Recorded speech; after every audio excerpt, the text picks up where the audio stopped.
Students, मैं हूं आपका इंस्ट्रक्टर आतिफ नसीम और ये है आपका YouTube channel science maths and civil. Lecture number 3, chapter हमारा है ट्रिग्नोमेट्री और उसमें आज हम डिस्कस करेंगे डिफरेंट एंगल्स के लिए ट्रिग्नोमेट्रिक रेशियोज को फाइंड करने के मेथड्स को। सबसे पहले हम डिस्कस करते हैं ट्रिग्नोमेट्रिक रेशियोज 30 डिग्रीज के लिए, 60 डिग्रीज के लिए और 45 डिग्रीज के लिए। स्टूडेंट्स, हमने एक इक्विलेटरल ट्राइंगल कंसिडर किया हुआ है यहाँ पे, जिसका हर साइड a के इक्वल है और जिसका हर एंगल 60 डिग्रीज के इक्वल है।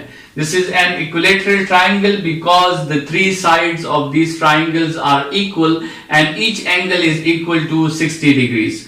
स्टूडेंट्स, ट्राइंगल में याद रखें कि एक ऐसा शेप, एक ऐसा 3 साइडेड क्लोज्ड शेप जिनके इंटरनल एंगल्स के सम से आपके साथ 180 आता है, उस शेप को हम ट्राइंगल कहते हैं। तो यहां पर भी 60, 60 और 60 से 180 आता है। So this shape is a triangle. This is the condition for a triangle shape. The sum of 3 angles should be equal to 180 degrees. Students, हमने इस इक्विलेटरल ट्राइंगल के साथ क्या किया कि इसके अपर टॉप से हमने इसके बेस पर एक परपेंडिकुलर बाइसेक्टर जो है वो ड्रॉप कर दिया है। परपेंडिकुलर बाइसेक्टर का मतलब ये है कि ये लाइन जो है एक तो इस साइड ए को 2 इक्वल हिस्सों में तकसीम करेगी और दूसरा ये परपेंडिकुलर भी होगी, एंगल ये 90 बनाएगी। ठीक है, परपेंडिकुलर बाइसेक्टर को ड्रॉप करने से स्टूडेंट्स अगर आप देखें तो हमने इस इक्विलेटरल ट्राइंगल को 2 राइट एंगल ट्राइंगल्स में कन्वर्ट कर दिया है।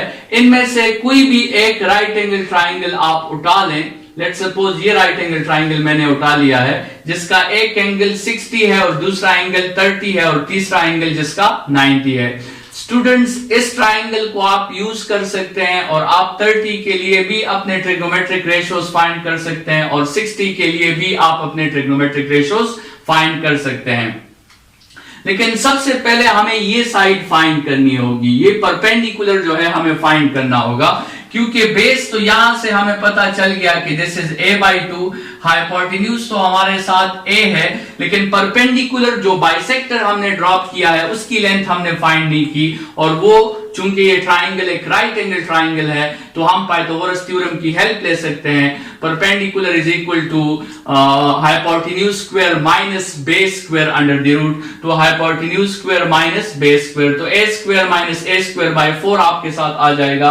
एलसीएम आप इसका ले लें तो 3a स्क्वायर बाय 4 आ जाएगा और इस पे फिर आप अंडर रूट्स ले लें तो आपके साथ अंडर रूट 3a/2 आ जाएगा। तो परपेंडिकुलर की वैल्यू आपके साथ अंडर रूट 3a/2 है। ठीक है स्टूडेंट्स, अगर हम 60 एंगल को एंगल अंडर कंसिडरेशन कहें तो फिर हमारे साथ बेस a/2 की इक्वल है, परपेंडिकुलर अंडर रूट 3a/2 है और आपके साथ हाइपोटेन्यूज जो है वो a की इक्वल है। अभी आप अपने सारे ट्रिग्नोमेट्रिक रेशियोज अप्लाई करें। साइन आपके साथ होता है परपेंडिकुलर बाय हाइपोटेन्यूज, तो under root 3/2a divided by a, तो ये a और a कैंसिल, आपके साथ अंडर रूट 3/2 रह जाएगा। इसी तरह cos 60 is base by hypotenuse, so a/2 divided by a और a कैंसिल, आपके साथ 1/2 रह जाएगा। इसी तरह tangent 60 is perpendicular by base, perpendicular by base आप करें under root 3a/2 divided by a/2, तो a/2 कैंसिल, आपके साथ सिर्फ अंडर रूट 3 रह जाएगा। अभी कोसेकेंट 60 को करने की जरूरत नहीं है, हमें पता है कि वो साइन 60 का रेसिप्रोकल है, तो ये 2/√3 हो जाएगा। इसी तरह सीकेंट 60 cos 60 का रेसिप्रोकल है, तो ये 2/1 हो जाएगा। और कोटेंजेंट 60 जो है वो टेंजेंट 60 का रेसिप्रोकल है, तो ये 1/ आपके साथ अंडर रूट 3 हो जाएगा। तो ये आपने 60 के लिए सारे ट्रिग्नोमेट्रिक रेशियोज अभी अपने लिए फाइंड कर लिए। 30 की तरफ आते हैं। अगर 30 हमारा एंगल अंडर कंसिडरेशन होगा तो उसके लिहाज से बेस जो है वो ये साइड हो जाएगी अंडर रूट 3a/2 और परपेंडिकुलर a/2 हो जाएगा और हाइपोटेन्यूज आपके साथ वही a रहेगा। इसके लिए फाइंड करते हैं, साइन आपके साथ है perpendicular by hypotenuse, so a/2 divided by a, तो आपके साथ 1/2 आ जाएगा। इसी तरह cos आपके साथ है base by hypotenuse, so √3a/2 divided by a, तो आपके साथ √3/2 आ जाएगा।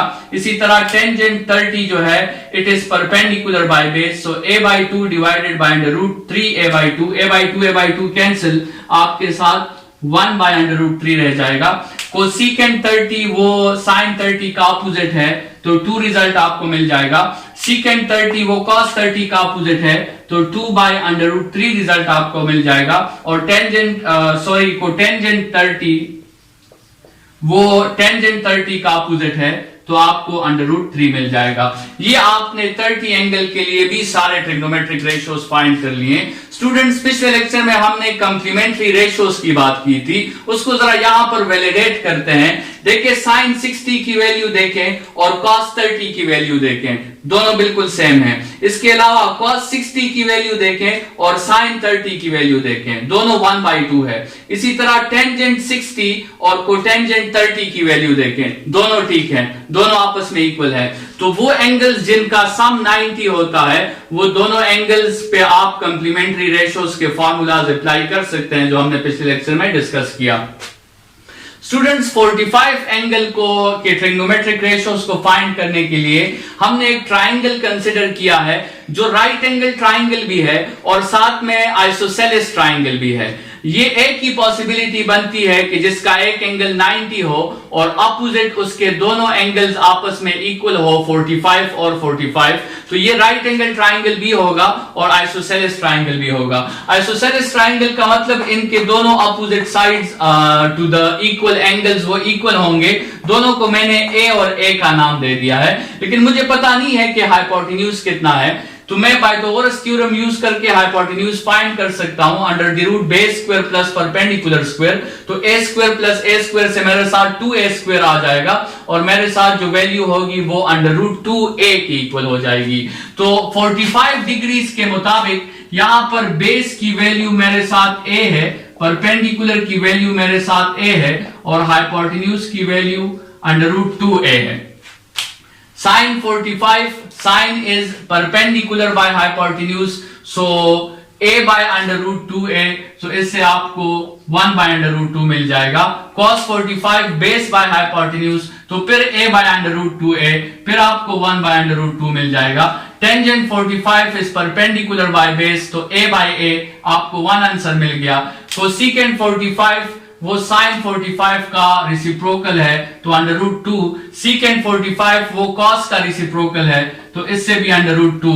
और कोटेंजेंट 45 वो टेंजेंट का रिसिप्रोकल है, तो 1 डिवाइडेड बाय 1 से भी आपको दोबारा 1 मिल जाएगा। ये स्टूडेंट्स हमने 30 डिग्रीज, 60 डिग्रीज और 45 डिग्रीज के आंसर्स निकाले।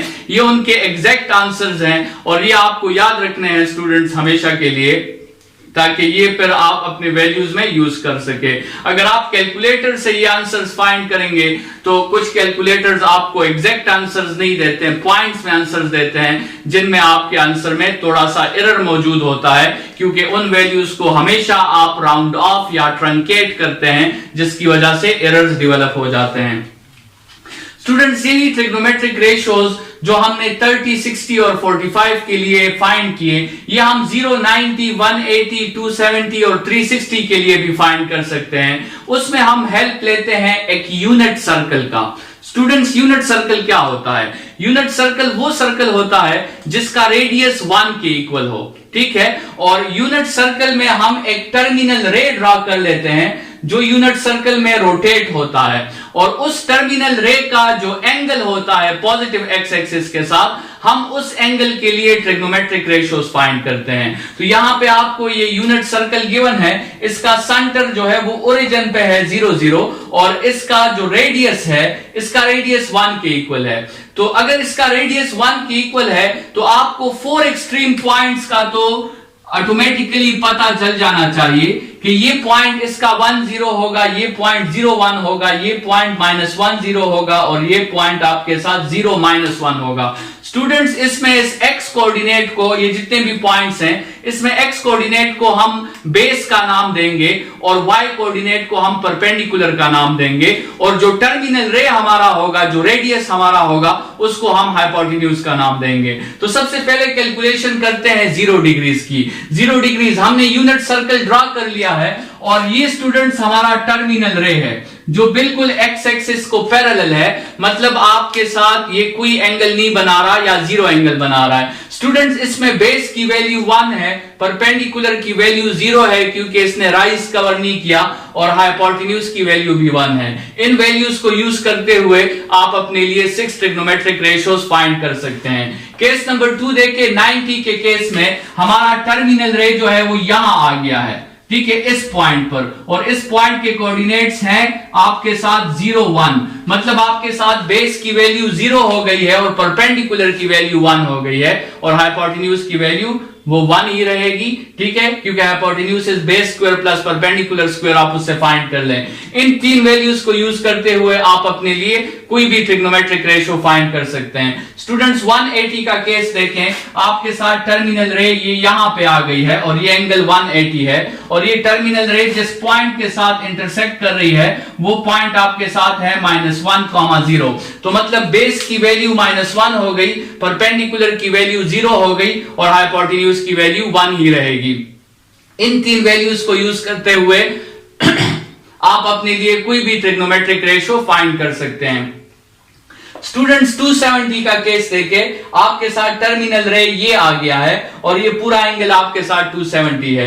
इस केस में स्टूडेंट्स बेस आपके साथ 0 होगा और परपेंडिकुलर आपके साथ -1 होगा, हाइपोटेन्यूज की वैल्यू वही 1 होगी और इन वैल्यूज को यूज करते हुए आप अपने लिए कोई भी ट्रिग्नोमेट्रिक रेशियोज फाइंड कर सकते हैं। अगर इस प्रोसेस को स्टूडेंट्स हम जनरलाइज कर दें और ये हमारे साथ एक टर्मिनल रे है तो इसने एक खास बेस भी कवर किया है और इसने एक खास परपेंडिकुलर भी कवर किया है। आपने इस शेप से अपने लिए बेस फाइंड करना होगा, आपने अपने लिए परपेंडिकुलर फाइंड करना होगा और हाइपोटेन्यूज तो हमेशा आपके साथ, चूंकि यूनिट सर्कल है तो वो 1 के इक्वल है।